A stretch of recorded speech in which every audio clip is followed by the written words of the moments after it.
the Distinguished Tahrir Dialogue Series, which I'm very proud to boast is holding its 101 session this afternoon. As has been the tradition, the Tahrir Dialogues are meant to be special. إن ندوات سلسلة حوار التحرير تتحدث عن موضوعات متخصصة، وخاصة إذا كان الأمر له علاقة بالمصلحة العامة ويحظى باهتمام الجمهور. نحن نقيم حوارا يحترم الأبعاد الأكاديمية وفي نفس الوقت نخاطب المجتمع والأكاديميين بشكل عام، ولأننا كليات الشؤون الدولية والسياسات العامة دائما ما نركز كل فترة وأخرى على الموضوعات المتعلقة بمصر، ولكن لدينا ميل طبعا أن نتناول قضايا متعددة لها علاقة بالشؤون الدولية. وبالنسبة لهذه الجلسة اليوم أود أن أقول أنه يسعدني ويشرفني، يسعدني لأن الموضوع الذي سنتناوله هو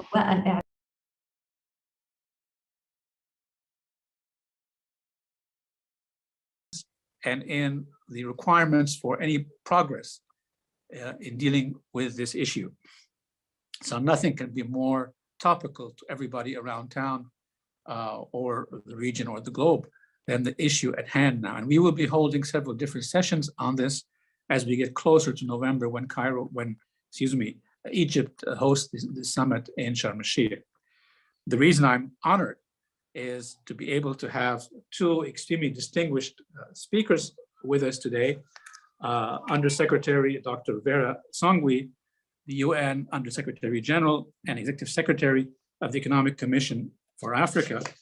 Dr. Songwe has a long CV of contributions in the development area, focusing on public policy advice in particular, and with a focus on trying to achieve results and progress in Africa in particular. She's been mentioned numerously in terms of her influence as among the most powerful women in Africa and in the world and so on. But I actually say without any hesitation at all, I was extremely attracted to her because of the merits of her contributions over the years. Dr. Mahmoud Mohyeddin, many different things to say about him. He's a personal friend, a gentleman that I worked with for years in the past and continue to appreciate and admire. He is presently the UN Special Envoy on Financing in the 2030 Agenda for Sustainable Development. He's also the UN Climate Change High-Level Champion for COP27. Dr. Mohyeddin had previously worked at the World Bank, is presently at IMF, and has been a minister in the Egyptian government. Over and above all that, some of which, at least government service, we have in common. He's also a university professor and therefore has a special talent in respecting academic rigor as well. He's a university professor at the Cairo University. The two distinguished panelists will speak first, then my collaborator on this event, Dean Adham Ramadan, the Dean for Graduate Studies and Research, and I may pose a question or two to the panelists, or the speakers, excuse me, after which we will reach into the audience. The audience is free to either use the raise hand feature, and I'll try to do that in some order, or send in questions on the chat, and we'll take a couple of questions at a time. So why don't, I know Dr. Mohyeddin may have to leave us a little bit early, so I just wanted to mention that, but I think we have enough time to listen to Dr. Songwe and Dr. Mohyeddin before we get into that phase of the process. Dr. Songwe, can I invite you to start the session? Thank you. Thank you very much, Dean Fahmy, for the invitation, first of all, to speak at the very prestigious and very famous, renowned American University in Cairo. It's a pleasure. It's actually unfortunate I actually called to see if we were actually driving there, The Zoom has democratized us, and so good afternoon everybody else that is listening to us, because it allows us to reach as many people as possible, but it keeps us apart. And so hopefully next time around we will be able to meet in person when we have a little bit of a longer time here. Of course, in Ramadan, thank you very much as well for being with us and for giving us your time. This was as is the same with you, Din Fahmy. Dr. Mahmoud Muhyiddin is a friend, a mentor, advisor, and a colleague. And when he said, "Come to Egypt with me," we got on the train and the bus, and we are here. So hopefully this is a really prestigious and honored talk that we're giving. And really because Dr. Muhyiddin is, of course, the advisor to the Egyptian government and the president on COP27. Our job as the UN, he also advises us, and our job as the UN is really to begin to see how as the executive secretary for the ECA, the Economic Commission for Africa, that hosts the Africa Climate Policy Center, is really to see how we make this COP an implementation COP, but also a COP that really responds and begins to put Africa's agenda at the fore of the conversation. I have 12 minutes. My talk today is going to sort of talk about 3 big issues around the COP, and then propose some solutions, how we can actually not just talk about the solutions, we begin demonstrating that they're workable solutions by implementing them and hopefully delivering something concrete as we go to Sharm el-Sheikh in November. So just a brief overview about Africa and climate change. We are 17% of the global population, less than 4% of global emissions. Actually, South Africa, Nigeria, and 2 or 3 other countries make up for more than 2% of the 4%. So the rest of the countries on the continent really are emitting less than 0.23% each. We have clearly the continent that is suffering the most from the impacts of climate change. We are projected to lose anywhere from 2 to 5% of our GDP because of climate change. Countries like Mozambique are already spending 5 to 15% of their GDP on the impacts of climate change on their economies. As we saw recently, we've seen all of East Africa with the locusts and the droughts last year also at 5 to 7% of their GDP. But we also saw a huge, I think Africa as a continent was one of the first countries that stepped up in Paris to sign the climate agreements and the Paris agreements, and essentially to say, yes, we believe that we can do something to mitigate a rising temperature by 2050. And actually we proposed and offered NDCs. 43 African countries submitted NDCs, revised NDCs before the Paris Agreement. And as we speak today, almost all countries have submitted their national determined contributions, which is normally called NDCs, which is essentially what countries offer as what they're going to do to reduce the pressure on the climate. Of course, countries offer these national determined contributions, but the national determined contributions are actions that countries have to take to reduce their impact on climate change. It costs money to do that, right? It's essentially replacing development as we've always known it, development as we're doing it, for a different kind of development. For Africa, our NDCs as they were presented cost about $1.3 trillion. This was over the Paris Agreement. Of course, since then they have all increased. But since Paris, we've only gotten about 6 billion in resources for climate finance, and clearly we're very, very far behind.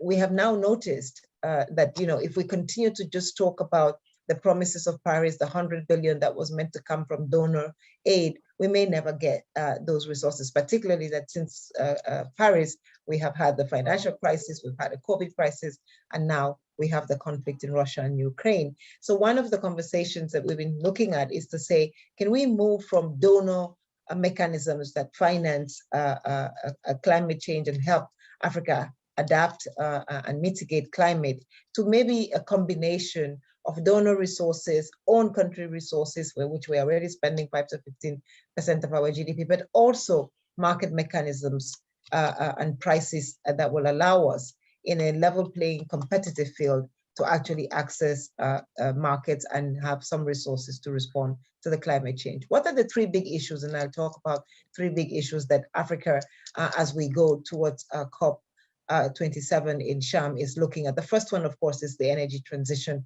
We know that Africa does not yet produce enough energy to power its industry and to supply just the demand for its people. Yes, we always talk about what percentage of the population has access to energy, including in Egypt.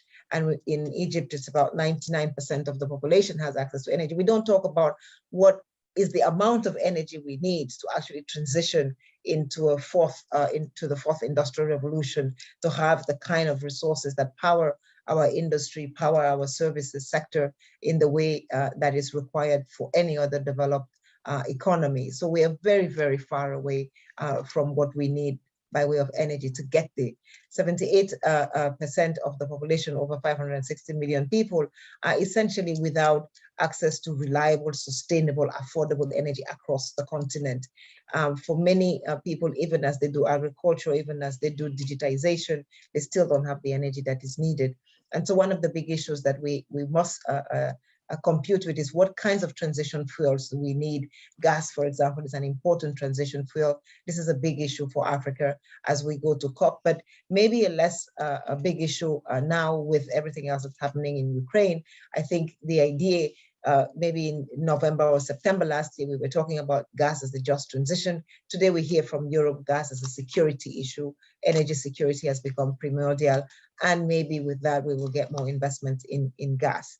Africa today only consumes 3.3% of the global gas that is available. If we were able to consume as much gas as we have, we will actually be able to speed up our development, but only add 4% to global emissions. And this is the debate, right? Is how much more global emissions can we add for Africa to become prosperous?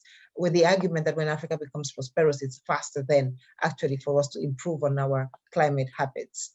The other key issue is around mitigation is, what do we do?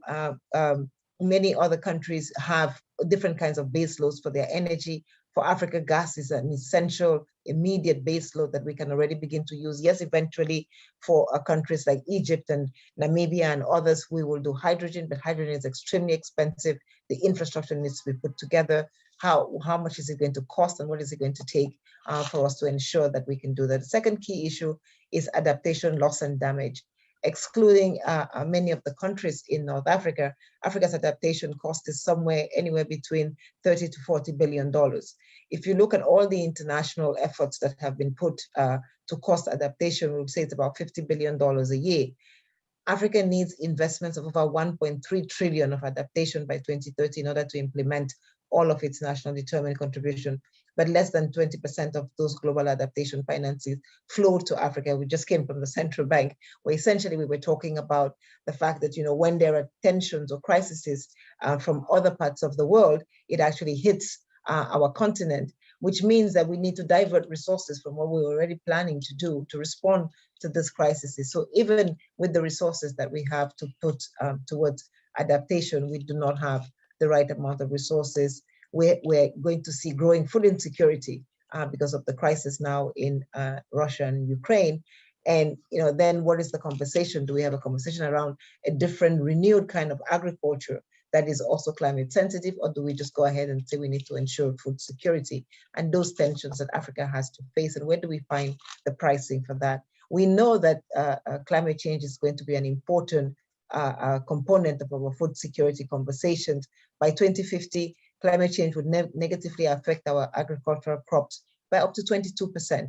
So sorghum production is going to go down by 17%, granule production by 18%, maize production by 22%. So it is not just that we don't have the resources to be able to increase the food production, but even with those resources, if we are not able to improve on the climate, the productivity of those resources will go down, which essentially means throwing good money after bad. So how do we work through the science and the technology? And Dimfami, we're talking about the academic work that is needed on our own continent to do the research, to begin to find more resistant crops to ensure that we can respond adequately. The third issue is the weak outcomes from COP26. Yes, I know there's a lot of conversation around the country platforms, and maybe Mahmoud will talk about it, and the 8.5 billion to South Africa for its exiting in coal, but there's not many African countries that are using coal. We would have wanted, as Africa coming out of COP26, to have a lot more conversations around Article 6, market-based mechanisms for carbon pricing. However, all we got was just pledges. There was no commitment to double the adaptation finance, no clear mechanisms to halt deforestation by 2030, the finalization of the rule book on Article 6 to facilitate carbon trading, a standardization of carbon trading regulations and rules was not achieved. For example, we have very successful big firms in Europe that have signed voluntary agreements that are buying carbon on the continent for $5 and buying carbon in Europe for $75. This kinds of inequity. So already there is the inequity of the fact that we didn't benefit as much from a changing climate in our development process. But the fact that even as we have protected the climate, because buying carbon from us means we've protected the climate a little bit more, we are paying less than those who had contributed to damage the climate. So we do need some conversations. The Glasgow Climate Pact recognized that limiting global warming to 1.5 by 2100 requires more action.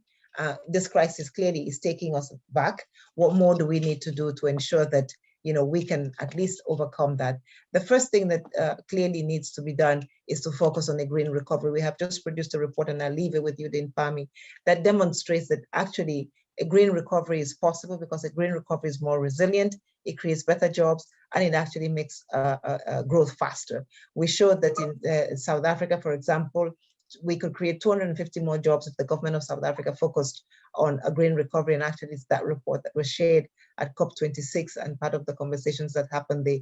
We showed in Egypt in that report, and we'll share it with you so you can share with the colleagues online, that 150% more value added could be gotten from the economies of Egypt if Egypt decided to do a greener recovery, 55% more jobs in the short term in Egypt if you took a green recovery path. So there are ways to recovering better, there are ways to recovering stronger through a green agenda, but they also require additional resources, hence the need at the end of the day for these market mechanisms that will allow us to be able to go to the markets and price carbon.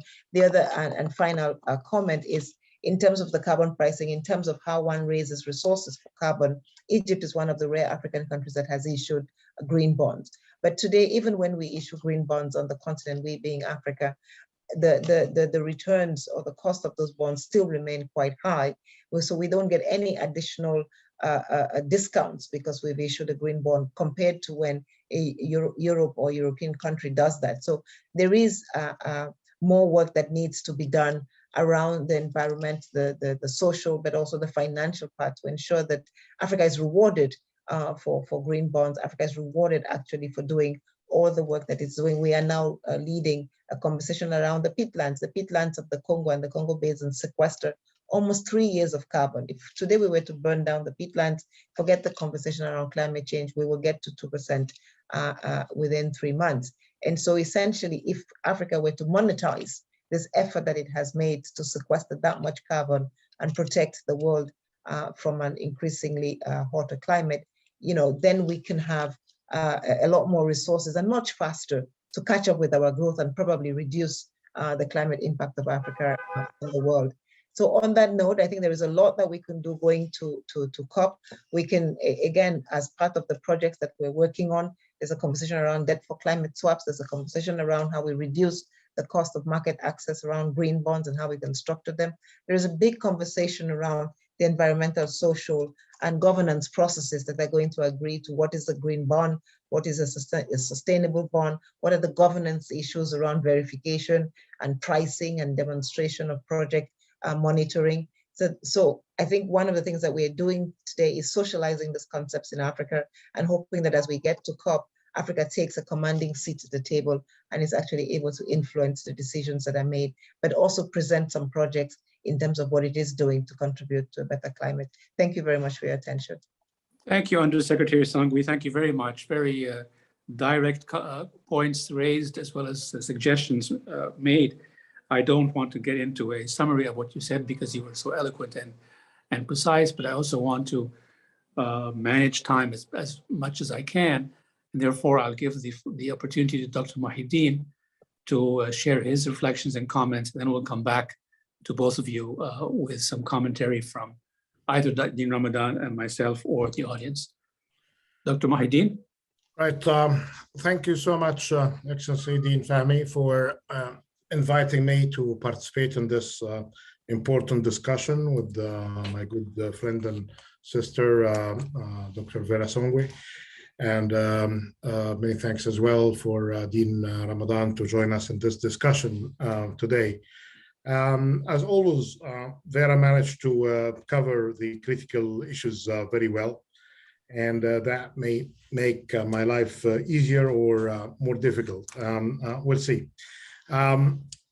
First, I'd like just to put a kind of a context on the kind of global political economy dynamics that Egypt is hosting COP27 within them. We all remember that COP26 was postponed for a year because of one major crisis that is not over yet, which is the COVID-19 crisis. Now we still have the implications of COVID-19. Some countries are still suffering from the health crisis associated with it, including in some countries in the Eastern Hemisphere. We see recommendations again to have the fourth booster for those who had the 3 doses. With that, we have many challenges facing the global economy because of what happened during the COVID crisis, including accumulating debt challenges. Then more recently, I think this is the 7th week since we stopped to see the hostilities in the Ukraine, with serious implications on food, fuel, and financial challenges. Very strong reminder of similar crises that the world went through in 2007 and 2008. And coming from that farming background that I have, I would add as well the challenges facing access to critical fertilizers. So it's 4 Fs, not 3 Fs when it comes to implications of the Ukraine crisis. You'll be getting in the coming couple of weeks many reports from the World Bank, from the IMF, from other IFI's reports during the spring meetings, talking about a perfect storm. And this is the second perfect storm after another perfect storm that the world has gone through, with major casualties and major negative implications. In this kind of environment, considering what we should be doing differently and better to push the agenda for sustainability at large and climate change, that is for some people being considered as a kind of a midterm to long-term kind of a challenge, is a big issue. And then we need really to remind ourselves that it's not really by the end of the century we are going to be suffering from the deterioration in climate or the impact of climate change. It's basically, as being reported recently by the IPCC, the Intergovernmental Report on Climate Change, the scientific one, that we are not on track to achieve the Paris Agreement. We are not on track to reduce emissions as promised by everyone since Paris, and more recently in Glasgow, by no less than 45% by 2030. Actually, we're adding 14%, so we are deviating by 60%. And if people wonder about the impact of that on nature, on production of different crops, in safety of people and the planet, and the many reports about floods, hurricanes, storms of intense severity, they are all, the scientists say, they are all attributed to that climate change, that we're not doing much yet, despite the pledges to deal with. So I think we need to put it in that context, because in order to reach a deal in the formal tent of the discussions, which is basically between the negotiators through their NDCs, is going to be even more difficult this time compared to Paris and compared to Glasgow, because of this kind of an atmosphere of war and distrust in the global political system. Another aspect that I like to emphasize, that developing economies, including the African economies, had enough of many pledges and promises to do this and to do that, but then at the end, the delivery was leaving a lot to be desired. So it is not a surprise to see that the Egyptian presidency is expecting that this summit is going to be on actions, on delivery, on projects, rather than commitments, more commitments and pledges. So we need here to see how can we projectize all of these kind of claims and pledges. How can we get the commitments made by governments or by the business sector and the financial institutions to be reflected in the field, not just in Africa, but in the whole world. So this would require lots of work from now until November. This is basically what we are trying to do in order to encourage more of matchmaking between the supply of finance and investments and the kind of investable and bankable projects. But this will be really essential for any kind of a consideration of the summit in Sharm to be a successful one. This summit as well is expected to be adopting a more holistic approach to dealing with sustainability. We have been suffering from a kind of a reductionist approach to sustainability, from sustainability to mean SDGs at large. Now we're talking about climate, and even climate, we're only focusing on part of it in mitigation.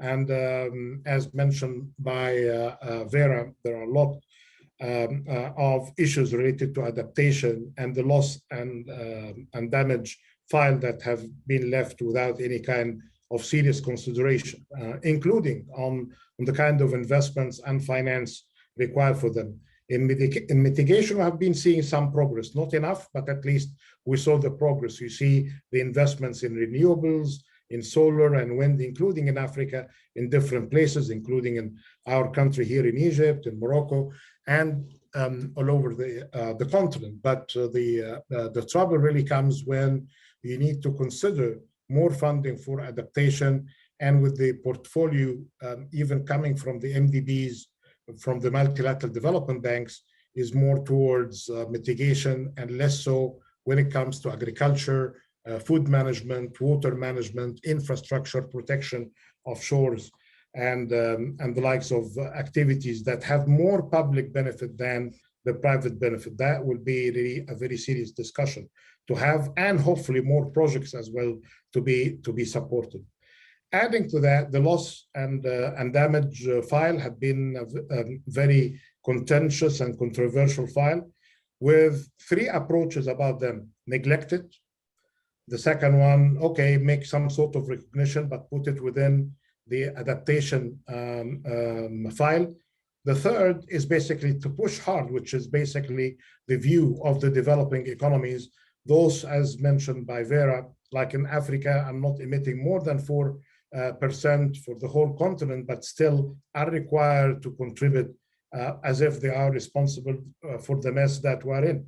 So that is going to be a very important file. While it's going to be happening in the formal tent, I'm always trying to describe the summit in three tents: the formal one, which is basically the negotiators; the non-state actors that I represent them in as a champion. This is the title, not me as a description of what I'm doing, but this is the title for the climate change coordinators, as they call them, the climate champions. It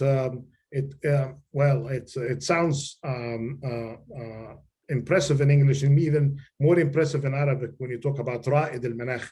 My daughter jokes about it like رائد الفضاء, with the astronaut. But anyways, it's a kind of a very big challenging job that one has to do.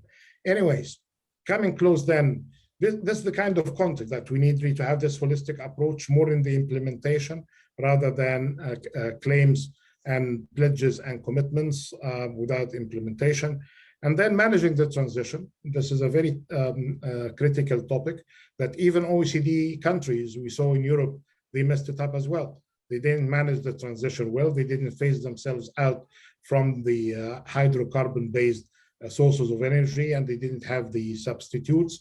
And even before, they cannot blame it on Ukraine, because even before Ukraine, we have seen what so-called then greenflation. We have seen many issues about the increases in the prices of the fuel mix. Then finance, how to finance all of what Vera mentioned. We are not in a position to rely more on that, because most of the, if not all, I would say, of the middle income, low income countries have reached debt limits that they don't need really to go beyond them for them to be more vulnerable.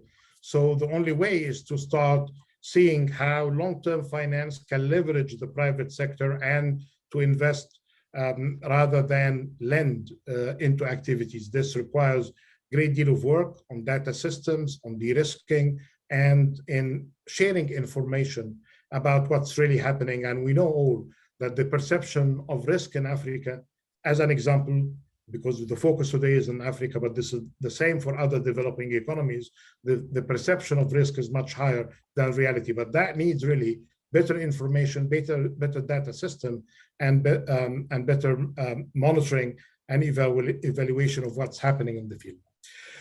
Then this gets me into the last point with this opportunity to speak to a prestigious academic institution. Where is the role of science, academicians, and research institutions of all of that? Talk about data, we talk about finance, we talk about implementation, and there is a very big role for research institutions for this. One of the good outcomes from the COP26 hosted in Glasgow is to have this network of British universities led by co-chairs from Imperial College and Cambridge University that produced variety of technical support and policy briefs, hosting events, getting students to be more aware, and starting by themselves in making their own universities compatible with what's required for the climate change initiatives. So this is one area. The second is basically to use the scientific arguments to convince policymakers and business community to do more. Third is the role of scientists and researchers is not just about diagnosis, but basically about providing solutions. Now we can talk about solar energy, for instance, because thanks to research and development and partnership between business and academia, now the cost of solar is 95% less of what it used to be 10 years ago. This is just an example. Wind is doing fine as well, but not as good as solar. So here is basically how to unleash the potential of professors, of students in getting this issue of sustainability very seriously in their work and mainstream it in their curriculum. I know that there are specialists in this field, but there are two aspects. I think Vera as well mentioned the issue of digitalization and sustainability should be really mainstreamed regardless the specialization and the topic of interest for students and researchers and top academics. Having said that, if matters grow in the way that we wish, I know that we are short in time. We are in a race against time, not just to deal with the climate change, but to have a successful COP in November. I think if we are managing to do better in the adaptation, if we're managing to do better in investments, have a new definition on finance to be more fair than what we saw in Copenhagen, and to see more projects that we can showcase, not just the one mentioned by Vera, but in South Africa, but could be more of it with partnerships between the public and the private sector, and more on the adaptation side, and more as well, which we're working on now on issues related to debt management and debt swaps, and avail more investments to climate agenda. By that, I think we can really be on a way to for a successful COP. Back to you, Dean Fahmy. Thank you, Dr. Mohideen. Thank you very much. Excellent addition to what Dr. Songwe mentioned, and I think both of you have given a lot of food for thought for the audience and for the two discussants. I have a comment to make, but out of courtesy to my colleague, Dr. Ramadan, would you like to have? No, please go ahead, Dean Fahmy. Please go ahead with your comment. I'll have a question later. Sure. I mean, my basic comment to both of you, and if I may, I put my previous hat as a practitioner. What you've said makes a lot of sense, but we seem to be extremely late, because you can't go to the conference with these ideas. They need to be put forward, negotiated, processed 6-7 months earlier than that. So give me some confidence that there are actually concrete ideas that are being discussed within Africa and with the donors or the international institutions, because frankly, making an announcement in Sharm el-Sheikh is not really going to be the best way to try to get a deal. COP26, PR-wise, it's a great success. You read the details, frankly, much less concrete than what you assume. And I would add to that we already were starting very, very late. So are there projects being actually discussed with the different stakeholders that take into account what is clearly an African need, and I think also, if I may say, an African right, given that we do so little in affecting the climate negatively and deserve to do much more, have much more opportunity development-wise. Dr. Ahmed, I'd like to add at this point, or would you like them to answer first? No, they can go ahead and answer. Please, My question is more specific. Dr. Songwe.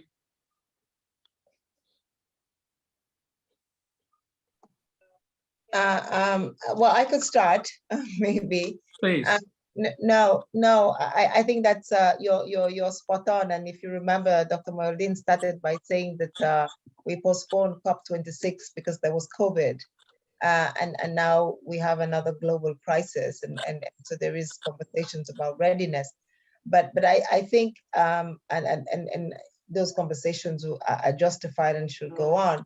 But my sense is we had so much expectation for COP26, and had, as Africa anyway, started doing some things with the expectation that maybe COP26 is going to go a little bit further along and we will have things to deliver. So yes, there's been some work that is on the way.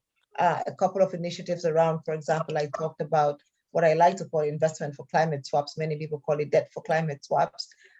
We have a couple of conversations on that going along, which could become announceables and real initiatives by COP. We have a conversation around the cost of green bonds on the continent.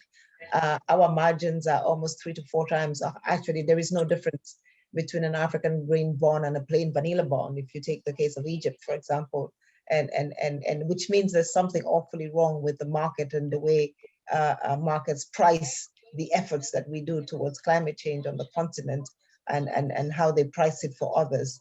And so essentially we've done some work around that also, which is on the way and can probably see, most likely will see the day, not probably, but certainly see the light of day by November.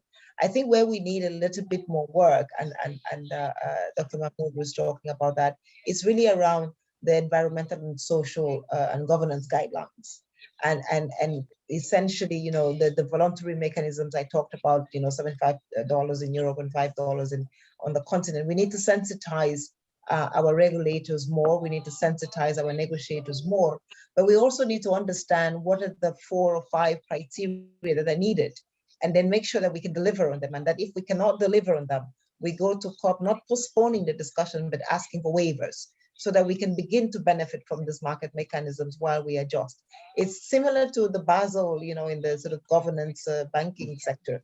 We adopted the Basel framework, but we asked for more time to comply, right? So we could begin to benefit from some of the things that we're putting in place while ensuring that we do full compliance. So I think there are things like that that we're already looking at and can certainly go.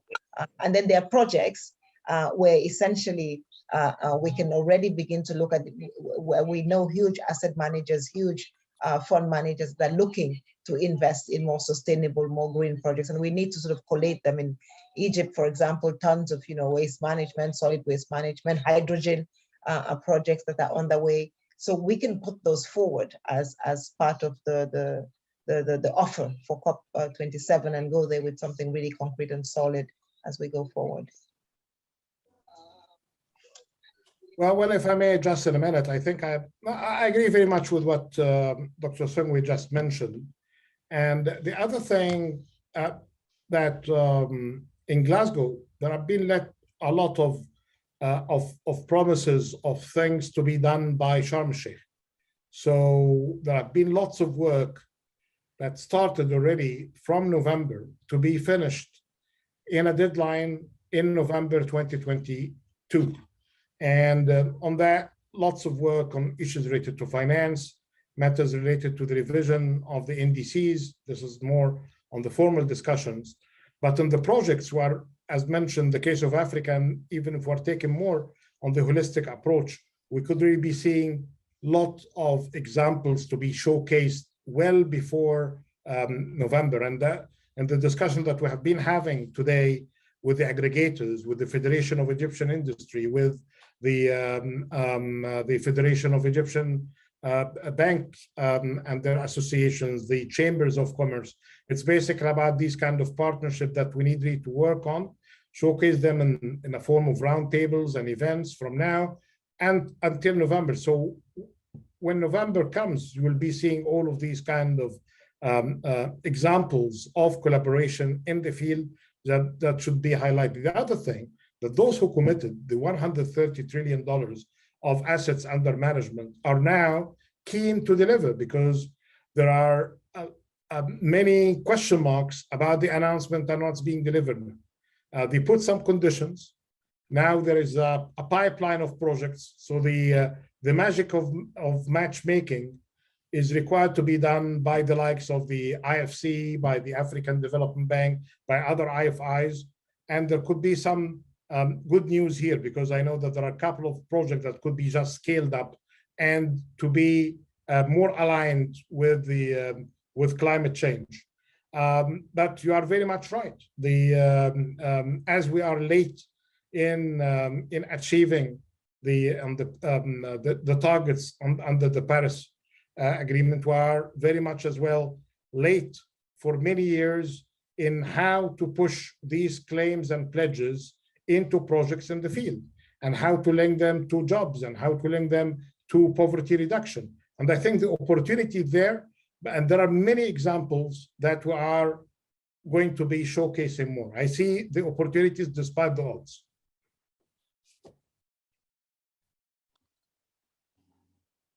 Unmute, Dean Fahmy. We cannot hear you. I apologize. I was just saying thank you both. Your comments are at least an indication to us all that there is serious work being done. And hopefully that will result in concrete projects and announcements by the time of COP27. I just want to throw in a point. Almost 20 years ago, when I was in Washington early on in the early 2000s, I had dinner with the chairman of GE, Welch. And at the time, in a big business council, he surprised everybody by saying the success of even his own company was based on how smart it was in going green early and investing in that sector early. And he presented conceptually the parameters as not only the profitability of the company per se itself, but the efficiency of the economy, and therefore opening up doors for his economy, for his company. So I do believe in the holistic, comprehensive approach to this. I'm just worried about the equitability of the process and whether, if you want, the developed world will seriously take on the challenge that they have a responsibility to help us help ourselves as we move forward. I'm going to give the floor to Dr. Ramadan, but I also want to tell the audience that any of you who have questions, please feel free to use the raise hand icon, and I'll be happy to give it to you at that point. Dr. Ramadan. Thank you, Dean Fahmy. I mean, I raised one question, and it's quite specific. So, I mean, the thoughts of both our guests on the factors or the points that need to be the primary points that need to be addressed to make or to more widely facilitate green bonds in Africa.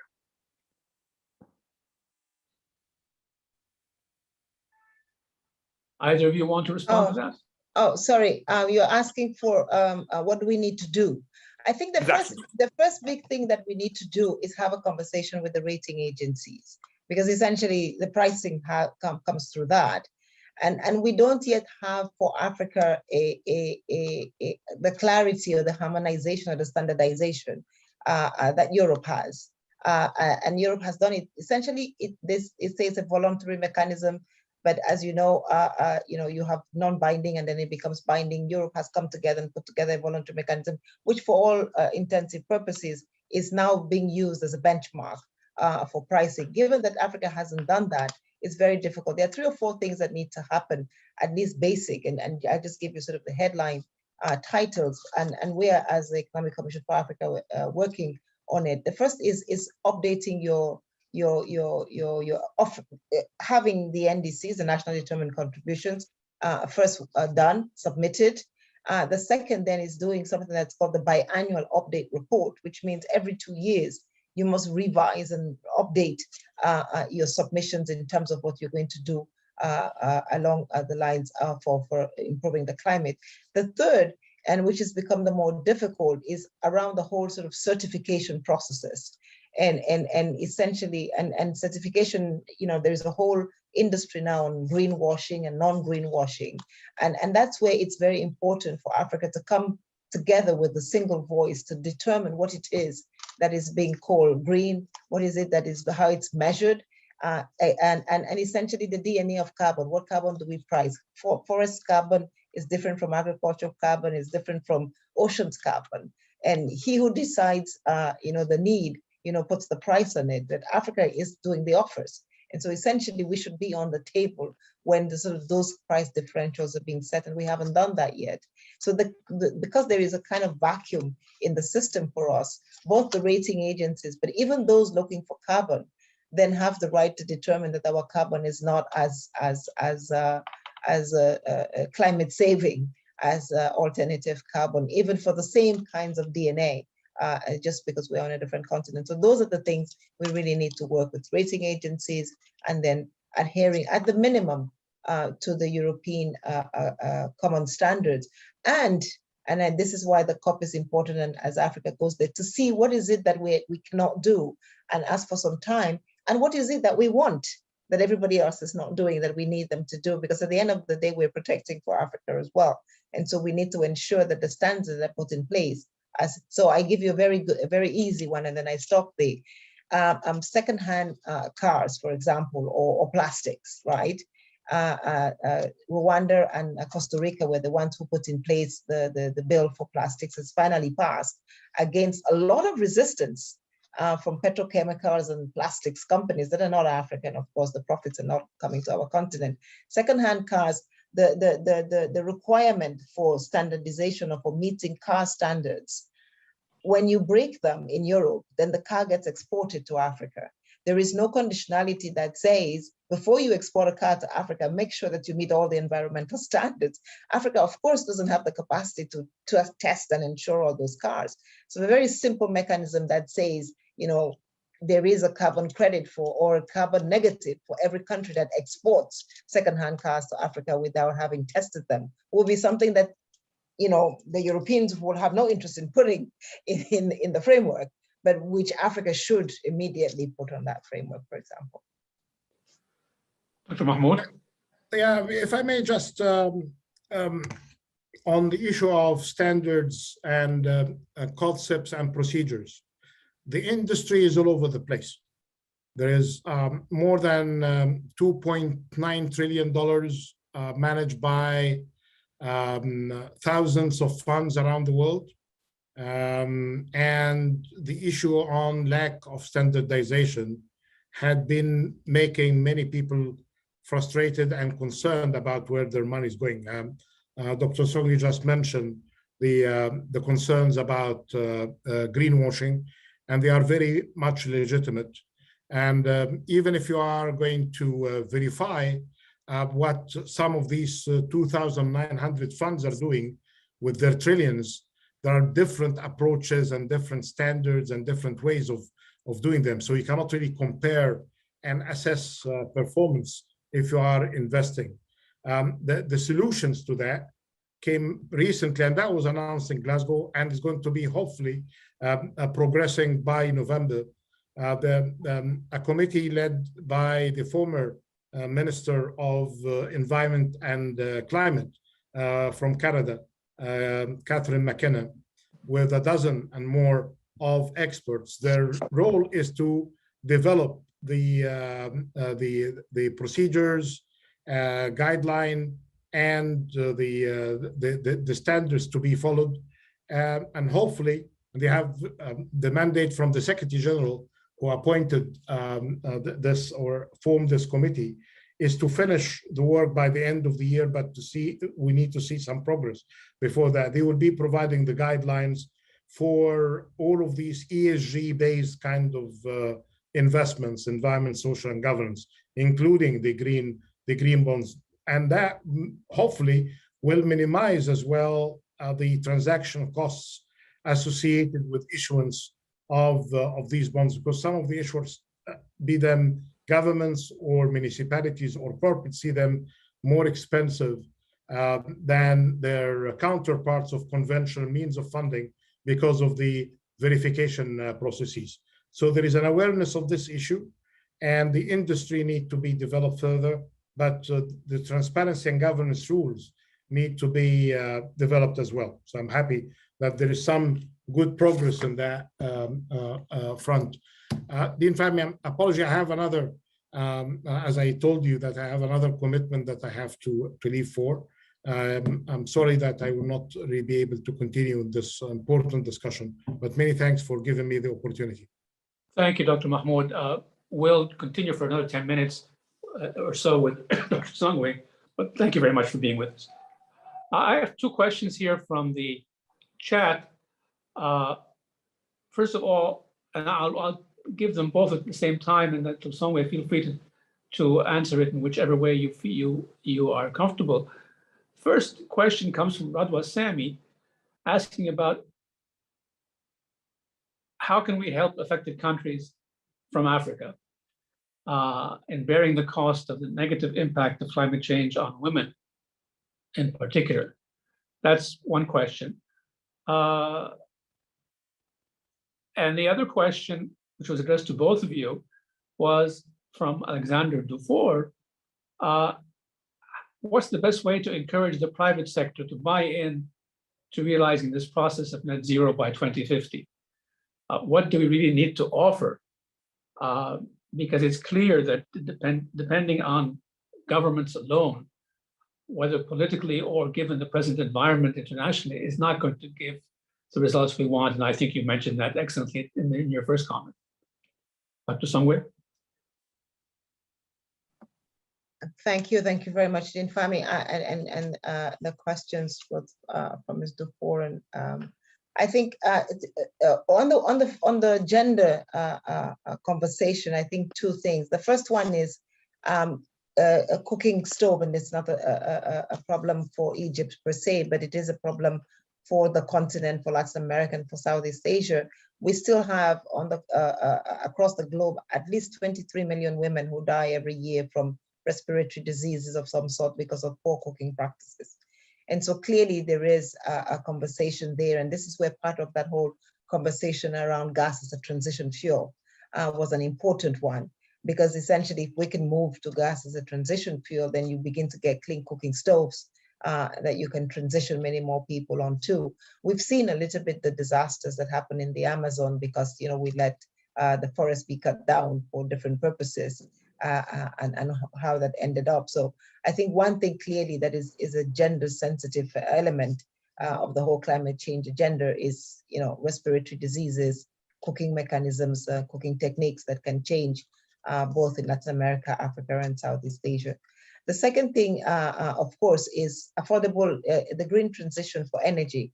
Affordable energy, we argue, if you're transitioning from fossil fuels and or transitioning from coal into clean energy, cleaner energies, you have a lot more women then that can get into small and medium enterprise businesses because the interesting thing about, you know, renewable energy is that you can actually do a lot of distributed work. And the Rockefeller Foundation and Commission for Ending Energy Poverty, which I'm a member, has done a lot of work that shows that, you know, with renewable energy, all these distributed systems, and I think Egypt is a very good example of that, because you require slightly smaller capital, can actually crowd in a lot more women businesses in that segment of the market. So you crowd in a little bit more business into it. The third thing is, of course, with energy and renewable energy and this transition, digitization is 40% energy. And we know that the digital economy or the service economy is an economy that is maybe skewed almost towards many more women in the workforce. So there is a sort of secondary or third order effect. The more digitized, the more energy access, the more digitization, the more women in the labor force. So again, a very strong relationship, and ECA has done a lot of work on this. Happy to share some of the work we've done with you. We also saw that small and medium enterprises, particularly the ones that are run by women, survived and did much better during the crisis than those who, the small and medium enterprise businesses that were not digitized.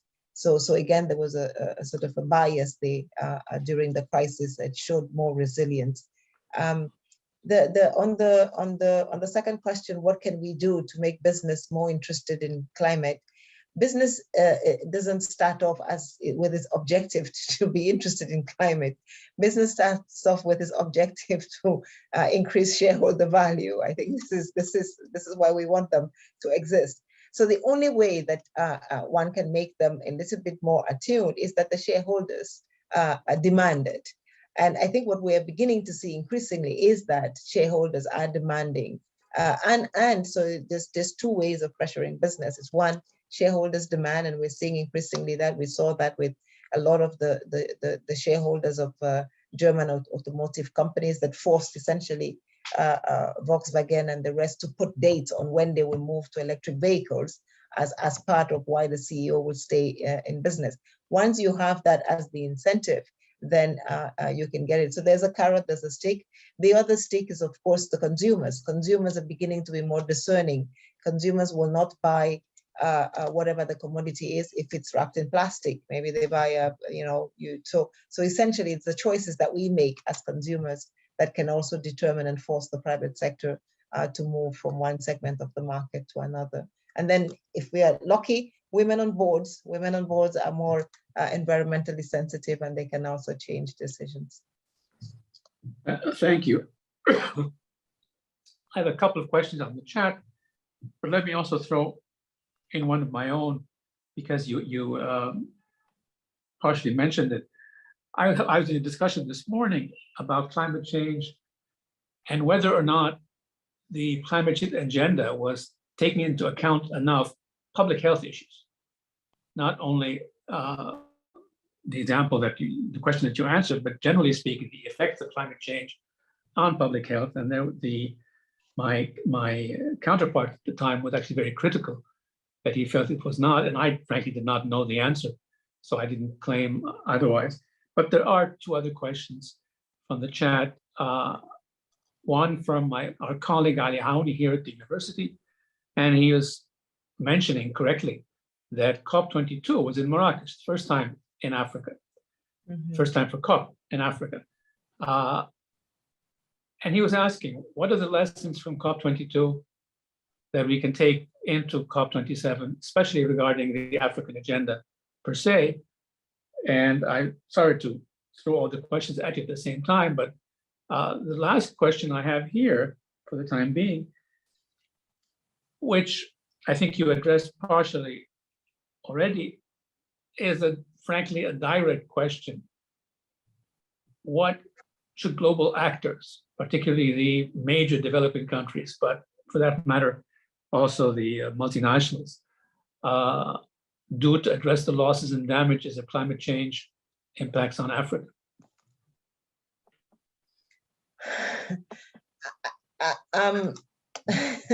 No, those are two very, I would say, good questions, but probably not as easy answers. On the first one, in terms of what we've learned from Marrakesh and what we need to take into COP27 in Sham, I think the first thing, and my sense is that we are probably doing a little bit of it. Sometimes we tend to be maybe too critical on ourselves as well. Is I think working as a continent, and you know what we're doing here is precisely that. And maybe it's because of COVID, and we can do consultations in many different ways. But I think the effort to bring the continent on to COP27 with one voice, talking about, you know, not letting the world define for us, you know, what it is that should be the conversation and how and what that solution should look like, but us being at the middle of it and you know, and having all the conversations, the Egyptian foreign minister going across the continent, in Addis Ababa, the permanent rep at the African Union, you know, soliciting ideas, soliciting solutions, African environment ministers already meeting finance ministers, having a conversation on sort of the road to it. I think that kind of consultation is what is going to deliver for Africa an optimal solution. And my sense is that some of that is being done already. And so we need to continue that. You know, again, the COP is by its nature a collective global agreement, but there is still a G7 and a G20 that kind of are the sort of powers of the conversation. Are we going to be able to turn that around and bring them to the table in different ways?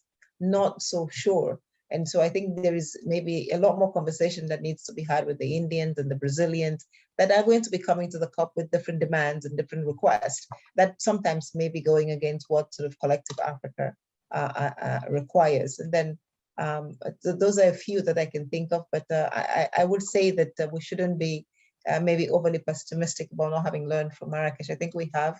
Have we learned everything, or are we implementing everything we learned? Maybe not. But I think we're halfway. On the what was the second question? On the question of the financing, was that it? On financing, my sense is, and that's why I'm a believer in market mechanisms. I think that the global community, the development partners, as well-intentioned as they may be, we're already at below 0.7 just on regular development aid. And so essentially climate is an additionality. You know, the pain that we're having because of climate change is an additional cost to all of us in our development. And so what global actors need to do, and some of them are doing very well, and we're grateful for that, is already just helping to sort of get the developed community to stay at the 0.7 commitment for development, right? And not use that 0.7 commitment now as part of the climate response, right? Is there, what is the additionality for this excesses? Because we are still within the same envelopes to deal with COVID, to deal with the Ukraine, to deal with food, fuel, fertilizer, the 4 Fs, as Mahmoud said. And I think pressure from NGOs, pressure from the academic community with reports that demonstrate the impact of this is going to be quite important. I think if we can get global swirls of conversations from particularly our non-state actors, indigenous peoples, on the impact and more voice about what needs to be done, we probably will be able to get a little bit further. But the scientific community is mission critical, and just to sort of come to that part of the conversation, I think what we have seen with COVID is that the African scientific community was able to come together. And yes, maybe in the beginning, we got reprimanded because we discovered the Omicron virus, but we got respect as well because we discovered the Omicron virus and because we had the kind of capacity that was able to bring that to the table and have those conversations. So I think our intellectual community is going to be an important part because we can do the analysis that demonstrates that we're being heard much better, much faster than our peers. And I think that when we do those analysis, we can ask the questions because we live the questions and we live the problem. And so I think the scientific community on the continent, I think, should be able to come together and do more work on what is needed. Also on the mitigation side, what we can do differently. Thank you. Thank you for that concluding comment. We've regularly, legitimately raised the point that we think Africa has not been, if you want, for lack of a better term, been treated equitably in this process. And I think it's a very justified, correct point to raise. But because I may be a little bit less optimistic than some others in terms of the developed world will suddenly change and decide to be more equitable. And this does not mean at all that I'm removing the pressure from the developed world.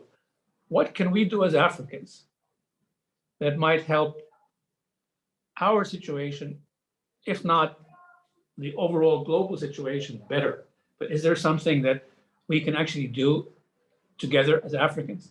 And I want to underline the point you just made. I think the African handling of Omicron was exceptional, both in terms of being transparent where others had not been, but also in terms of directing resources to dealing with the issue as quickly as could be.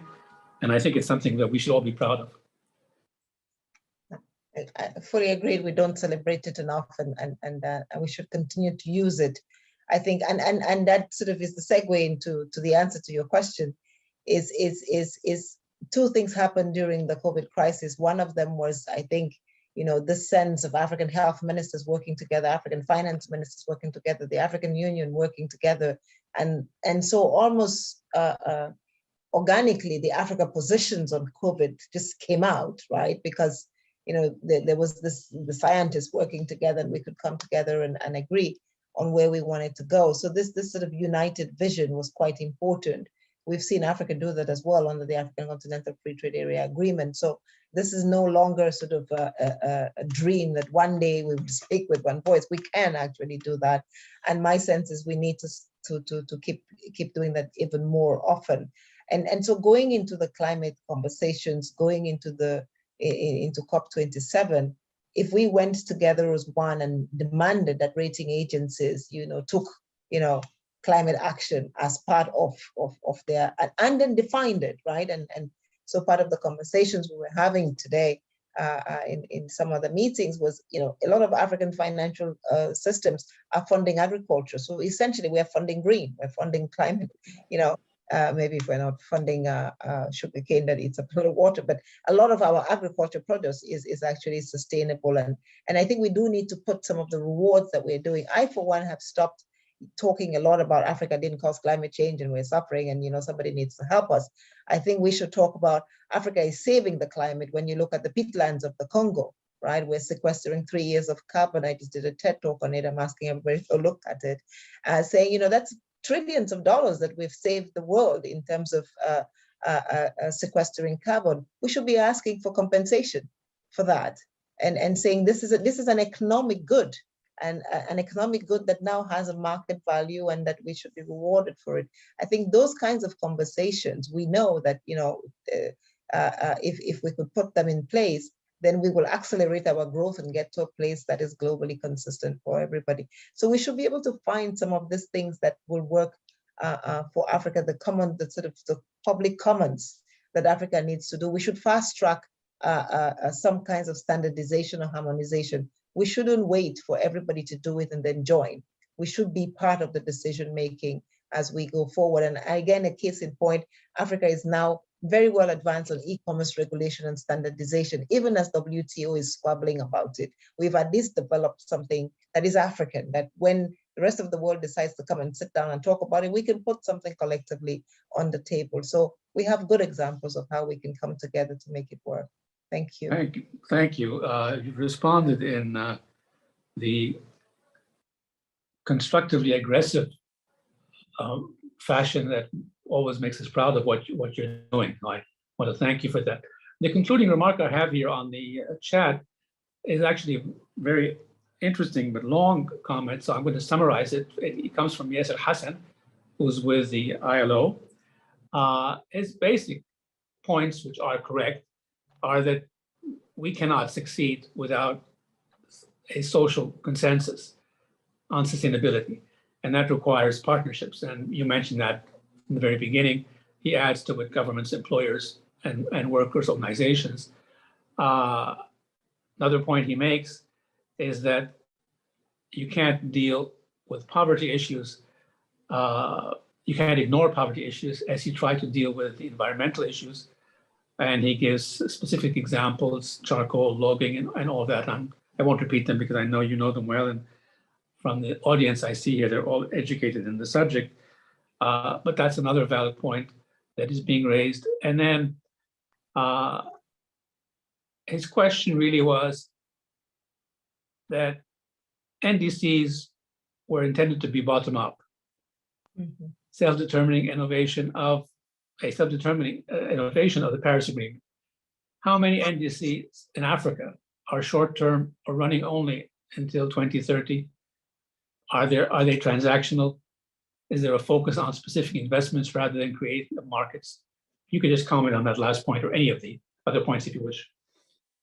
Actually, and I'll be very short. Interestingly enough, a lot of the Africans, I think, are very practical people, and they have projects. You know, if you talk to the Ministry of Environment or to the banking sector, the private sector, even in Egypt, they'll tell you this. There's a renewable energy project here. There's a wind project here. There is a waste management project here. And so I think what we are looking for actually is not so much the projects or even the NDC, is the financing and how we crowd it in and ensure that we get our money's worth, either financing that takes account that it's a sustainable energy project, so we can crowd in the World Bank or the EIB with concessional funding that makes the project more affordable. So we do have the projects. I think really it's now, you know, crowding in the countries for financing. But the good thing, as Dr. Mahmoud mentioned, is that with this sort of global community of asset managers who now have obligations to invest in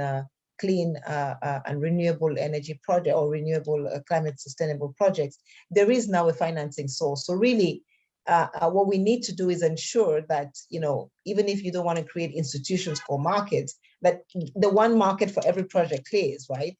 We have to satisfy the Norwegian pension fund that, you know, the project that you're doing is good. So rather than do that kind of laborious retail, if Africa could come together, at least as Europe has done, voluntary standardization, harmonization of regulation and certification, then we will be one step further. And so the ECA is now working with a group of 16 countries on very specific projects just to document. And I think the Ministry of International Cooperation in Egypt is also trying to put together a booklet that will give us a sense of what are the steps, what is the walkthrough process for this, and how can you get it done. So I think if we can fill that little gap of knowledge, information, and sensitization, hopefully we do better. Thank you. Mr. Hassan, I apologize for missing your fourth point. I didn't see it from the screen, but Dr. Songwe actually answered it anyway on dealing on how to generate more financing. Dr. Ramadan, would you like to add anything at this point? Fine. Well, Dr. Songwe, I promised you to try to keep it to 75 minutes. We're actually 4 minutes beyond that, and that's an exceptional record by Egyptian standards, not to be too late. So, but you've really made this opportunity worthwhile for us all. I very much thank you for being with us today, and do hope that we'll be able to meet personally, face-to-face sometime in the future. And I can tell you we will be following your work and providing support for you as we get closer to COP27. Thanks also to Dr. Mahideen. Of course, he's not here, but I'll find a way to convey my thanks and thanks to Dr. Ramadan for joining with me on this project. And of course, to all of those in the audience, once again, you've made the Tahrir Dialogues a very useful and worthwhile endeavor. Thank you all. Have a good afternoon or good evening, and happy Ramadan. Thank you and happy Ramadan. Thanks for having me. Thank you. It's been fun. Bye-bye, Dr. Songwei. Thank you. Thank you.